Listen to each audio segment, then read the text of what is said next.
Bom, a gente agora vai resolver uma questão da seção de órbitas e energias, que é a questão 67 do capítulo de gravitação da 10ª edição do Halliday Volume 2. A questão diz o seguinte: qual é a velocidade e qual é o período de um satélite de 220 kg em uma órbita aproximadamente circular 640 km acima da superfície da Terra? Suponha que o satélite perde energia mecânica a uma taxa média de 1,4 vezes 10 a 5 joules por revolução orbital.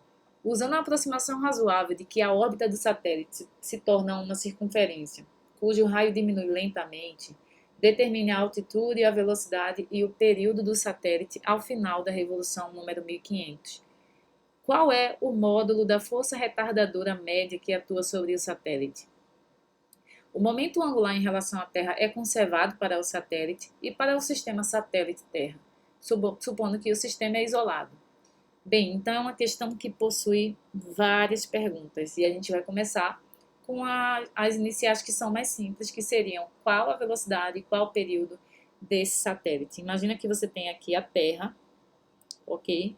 Com uma massa m e um raio r, e aí você tem o satélite, uma massa mzinho, e esse satélite está inicialmente a uma altura hzinho, como eu estou desenhando aqui, ok? Então, a primeira coisa que a gente vai precisar da massa da Terra, que é fácil de você pegar, inclusive no livro texto, na contracapa, é 5,98 vezes 10 a 24 quilogramas. E você tem o raio da Terra, que é 6,37 vezes 10 a 6 metros, ok? A massa do satélite é dita na questão que vale 220 kg e a altitude é de 640 quilômetros. Você pode escrever também como 0,64 vezes 10 a 6 metros. Então, a distância entre o centro da Terra e o satélite, que eu vou chamar aqui de Rzinho, Rzinho seria o raio da Terra mais a altitude, a altura em que se encontra o satélite medido a partir da superfície. Então, somando 6,37 vezes 10 a 6 mais 0,64 vezes 10 a 6, a gente tem que Rzinho vale 7,01 vezes 10 a 6, ok? Então, para responder a letra A, em que é pedido qual a velocidade, a gente pode usar que nesse sistema dessas duas partículas, a força é igual a ma, onde a força é a força de atração gravitacional, que depende do produto, que é proporcional ao produto das massas e inversamente proporcional ao quadrado da distância que separa o satélite e a Terra, ok? Que é igual a ma. Mas essa aceleração aqui, como o satélite executa uma órbita aproximadamente circular, ela é uma aceleração que é centrípeta. E você vai lembrar de física 1 que ela pode ser definida como V2 sobre R, onde R é o raio da órbita, ok? Portanto, dessa expressão você tiraria que a velocidade, dá para cancelar a massa aqui dos dois lados, e o R também, né?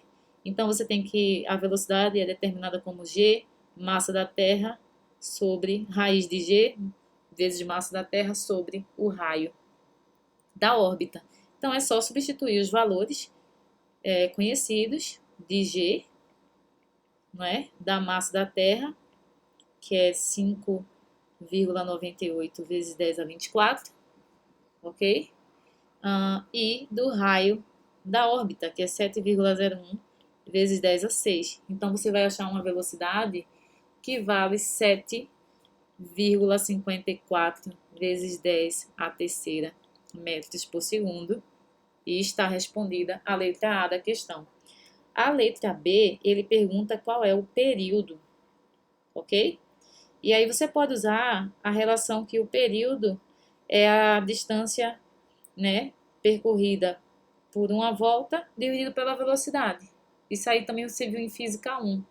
Então, para uma órbita circular, conhecendo a velocidade, você tem que, essa é a definição do período.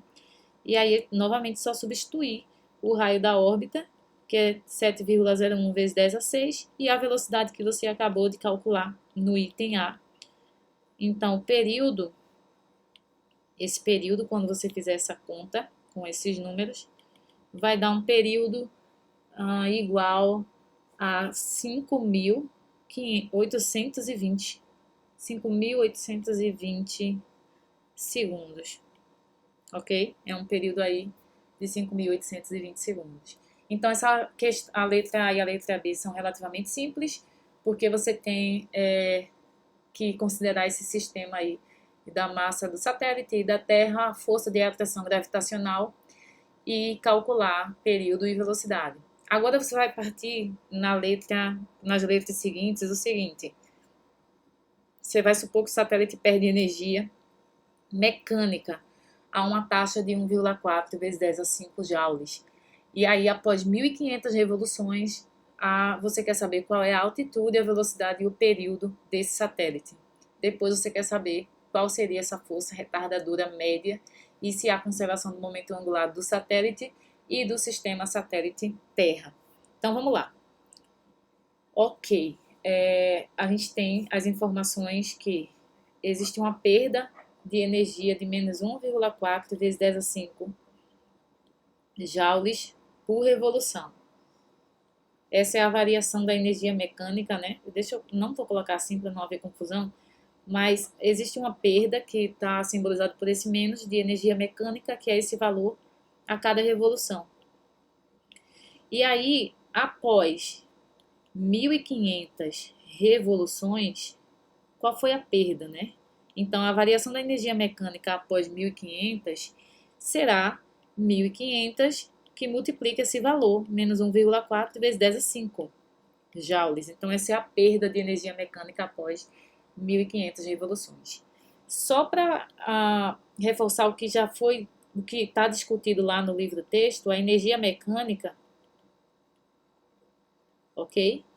De um sistema como esse, Terra, com raio R e um satélite Mzinho, a energia mecânica ela é definida como a energia cinética mais potencial. A cinética é um meio de mv2 e a potencial é menos g, mzinho, mzão, sobre R, onde R é a distância entre os centros das duas massas, ok? Aí você pode usar também que a velocidade ela pode ser definida, né, porque é uma órbita aproximadamente circular. Você pode usar a velocidade como sendo, a partir do que a gente discutiu no item A velocidade é raiz de g m sobre o raio da órbita. Isso foi discutido no item A. Então, substituindo a velocidade nessa expressão, a energia mecânica ficaria 1 meio de mv2, que é g massa da Terra sobre r, menos g m, mzão sobre r. Portanto, a energia mecânica ela fica com a seguinte expressão, ela fica menos 1 meio de G, Mzinho, Mzão sobre R. Isso aqui está no capítulo de órbitas e energias. É a expressão para a energia mecânica desse sistema, de uma massa Mzinho e Mzão separados por uma distância R. Ok? E aí, o que é que a gente tem?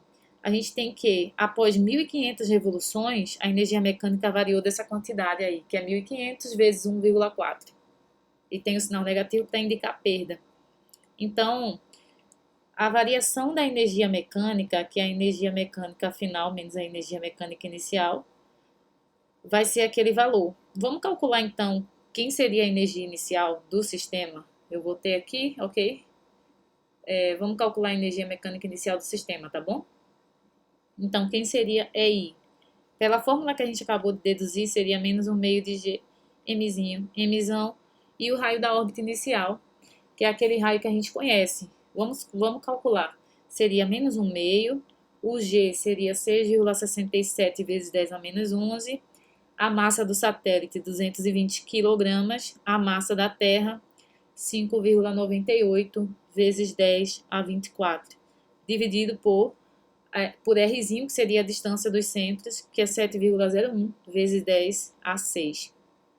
Então, se você colocar em valores, jogar isso numa calculadora, vai dar menos 6,62 vezes 10 a 9 joules. Essa é a energia inicial. E, portanto, se essa é a energia inicial, e a gente sabe que a energia final menos a energia inicial dá aquele valor que é 1.500, né, que multiplica menos 1,4 vezes 10 a 5, então a gente tem como calcular a energia final, não é? Então, a gente teria o seguinte, a energia final seria EI, que é menos 6,62 vezes 10 a 9, menos 1.500 vezes 1,4 vezes 10 a 5. Então, essa energia final, ela vai dar menos 6,47 vezes 10 a 9 joules. Ok? Ou seja, ao final de 1.500 rotações, essa é a energia mecânica do sistema. E aí, com essa energia, a gente agora vai poder calcular, a gente conhecendo a energia final, ao final de 1.500 rotações, a gente pode responder a letra C da questão, ok? Que seria, qual é a altitude? Porque, veja, se a energia final é esse valor, e a energia final seria menos G, Mzinho, Mzão, e o raio, né? A separação radial final, vamos chamar assim, então eu tenho como calcular quem é RF, né? Que é a separação entre os centros após 1.500 revoluções. Tendo isso, eu consigo determinar qual que é a altitude, que é o que a gente quer. Então, vamos lá substituir valores. A gente tem que menos 6,67 vezes 10 a menos 11, multiplicado por 220, multiplicado por 5,98 vezes 10 a 24, dividido por RF, que é o que eu quero. Isso tem que ser igual à energia final, que é menos 6,47 vezes 10 a 9. Então, se você fizer essa conta e tirar o valor de RF, vai dar 6,78 vezes 10 a 6. Só que quem é RF? RF é ao final, você tem Mzinho, Mzão, e RF é essa distância aqui. Mas a pergunta não quer saber quem é RF, a pergunta é qual que é a altitude. Então, seria essa altura final, ok? E, portanto, RF é igual à altura final mais o raio da Terra.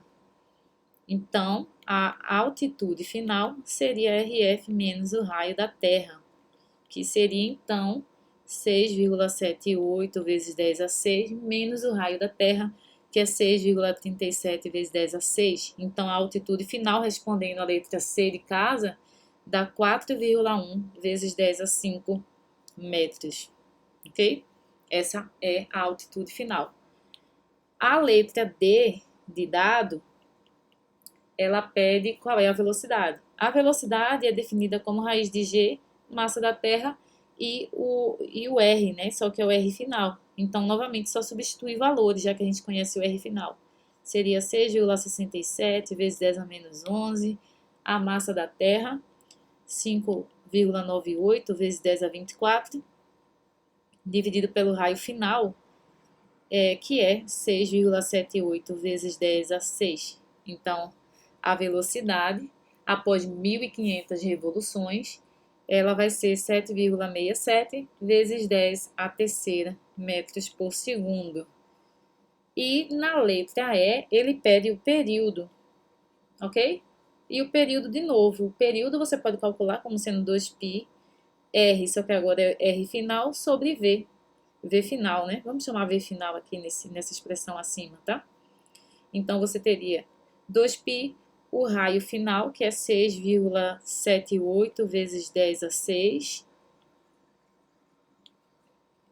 vezes 10 a 6, dividido por velocidade final, que é 7,67 vezes 10 a terceira metros por segundo. Desculpa, período, né? Segundo, vai ficar no Sistema Internacional de Unidades. Então, você vai achar que o período vai ser 5,6 vezes 10 a terceira segundos. Tá aqui o período.